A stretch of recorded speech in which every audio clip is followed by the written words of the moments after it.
Hello and welcome to Economy of Trust show. Today, my guest is from Finland. Mika Rautalahti is an entrepreneur. He is the medical expert. And we spent some time talking about major opportunity for Finland in Ukraine, telecommunications. Enjoy the show, support us, and we'll see you next time with the next guest. Thank you. Mika, it's great to see you and welcome to Economy of Trust show. Thank you. Thank you very much, so much for having me. Well, I know we recently met, but I was fascinated by your involvement, and you are from Finland. You're obviously very much involved with what's going on in Ukraine. And first and foremost, like I do with all my guests, please share with us your expertise and what do you do now? I'm a medical doctor here in Finland. I'm also a startup entrepreneur. And the reason I'm so keen on helping Ukrainians is because my startup has been using Ukrainian developers for the past 3 or 4 years.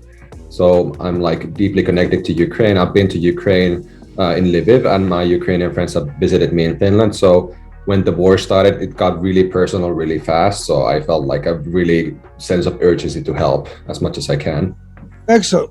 Now, before we jump into the Ukraine, I would like to, because I personally have not visited Finland yet, and then hopefully we'll do this year. But one of the questions I have for you is, how is Finland, obviously somebody who experienced Russian aggression in the past, can you describe the current, public opinion of what's going on in Ukraine, the business community, how they feel about this, all of that?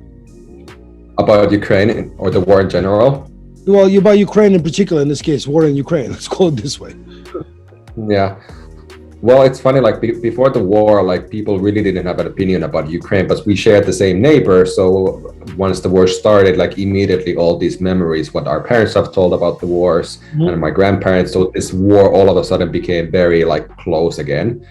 And like you can see in the news, like our NATO process with Sweden, it went up. Like we've been discussing joining NATO for the past 20 years, and all of a sudden we are now doing that. So it was a huge deal for our nation because we are fearing the same thing. And I think our economy and our like defense and everything we were preparing for the worst. And when we were seeing that happen, we kind of like started acting. I think the reason it got to us and helping Ukraine is because it was very real to us 70, 80 years ago. Correct. Well, I hope that Finland now is going to get much more involved with Ukraine. Prior to the war, there was obviously some activity, economic activity, but not much. And hopefully this is going to be changing now because Finland has a lot to offer to Ukraine. And I want to start with the field that you are expert in, the medical field. Ukrainian medical system, obviously after a very big strain through COVID, it never been in a very good shape, let's call it that way. So how is the Finland medical community, if I can address it that way, can potentially assist in sharing the management know-how technologies with Ukraine in order to digitalize the services and improve the care to pretty much all the citizens? Well, that's a really good question because I think Finland has been really stepping up in telemedicine just a little bit before COVID and especially after COVID. So I think we have a very sophisticated infrastructure set up for telemedicine especially. And also the way that we like view medicine and the logistics of everything, I think there's a lot we can share. I think Finland is not doing the best practice as it should sharing the expertise. So I think there's something that we could really like start importing to the world. Exporting to the world. Right, and that's great because, for example, I believe the telecommunication will have to start with a 4G, 5G technologies, isn't it? In order to bring the connection. Finland is famous for this quality of telecommunications. Yes, and the problem is because there's so much information available online, but somebody still has to be the professional to assess if this is actually like regarding your health or not. So there's a problem. So without having this fast access to healthcare, people start like, what is this lump? What is this thing? So they may be booking too many visits to the doctor. So that's also the flip side of the issue. I being a very big promoter of telemedicine, and we have multiple companies, including out of India, who are doing a lot of healthcare management stuff. The key is how do you get to the end user? How do you get to babushka in the village, and have her communicate with that?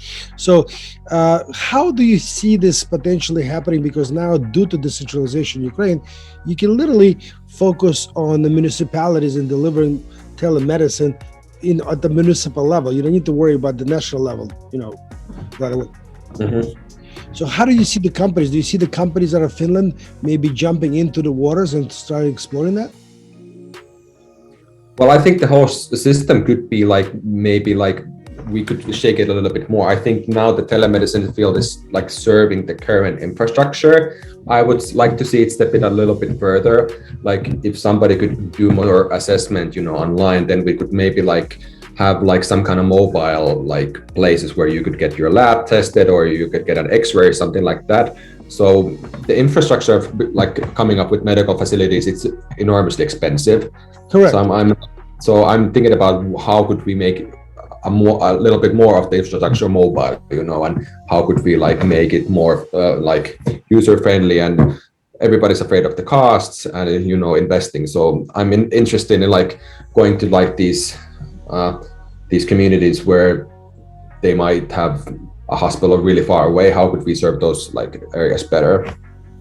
Exactly. So the key to this potential telemedicine in Ukraine is obviously communication infrastructure, right? 5G, as we discussed earlier, but also what we call the service points, right? A mobile van of your sort that comes around once a month and checks on everybody. And there's obviously maybe this could lead to the preventive medicine. Can you talk about that? Yeah, that's a very good point as well. Like I said, a lot of the things, like if we don't catch them early, they're going to go really bad. So, and also to get like this information spread out, like what can you do on yourself to prevent these things from getting worse? It's not rocket science all the time, but like some communities, they might have like really strict beliefs. Like if I like smoking is not bad for me, like my diet is fine. So people have misconceptions about their lifestyles as well. But the thing is, like if healthcare is inaccessible, you're not going to go there until it's very too late, Correct. All right. So now let's come back and let's jump to your adventure as entrepreneur. And please talk about your startup. Well, this is kind of like people wonder, like, why is a doctor an entrepreneur, like startup entrepreneur? But this is like a holistic approach that I have, like, because I'm a father of 4 as well. And when I think about like healthcare and like holistic well-being, I think like families, especially nowadays, it's kind of like tough to be a parent because you're kind of like left alone to do it. So basically, my whole venture is to investigate if we can like build online communities or build communities of families to help each other out.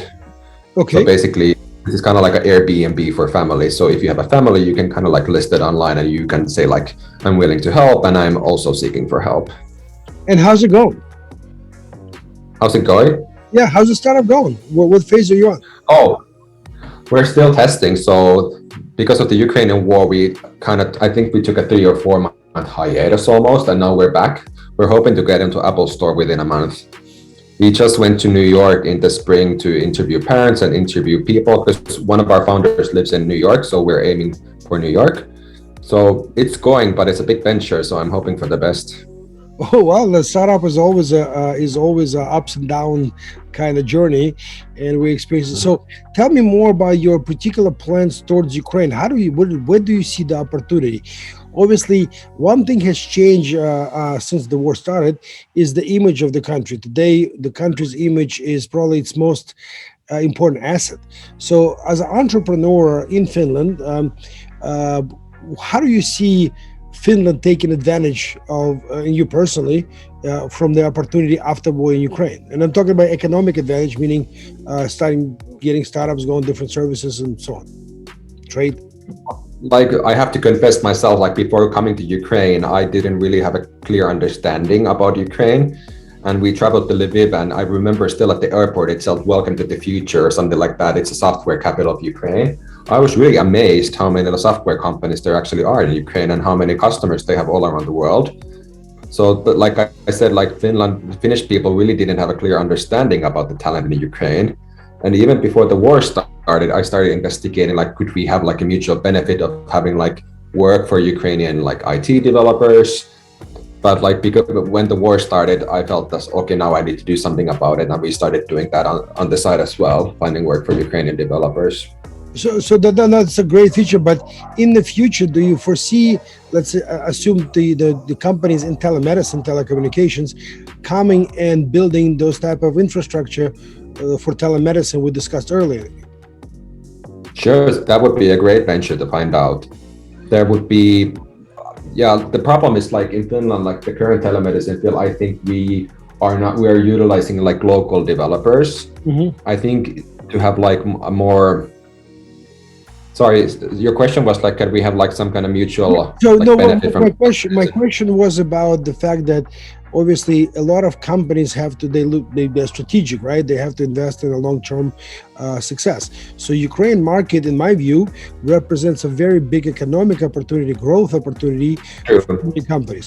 So do you see, or how should we go about enticing companies in Finland, and especially in the field of telecommunications and telemedicine, to enter Ukraine? Because we have all the resources to provide the support needed on the ground.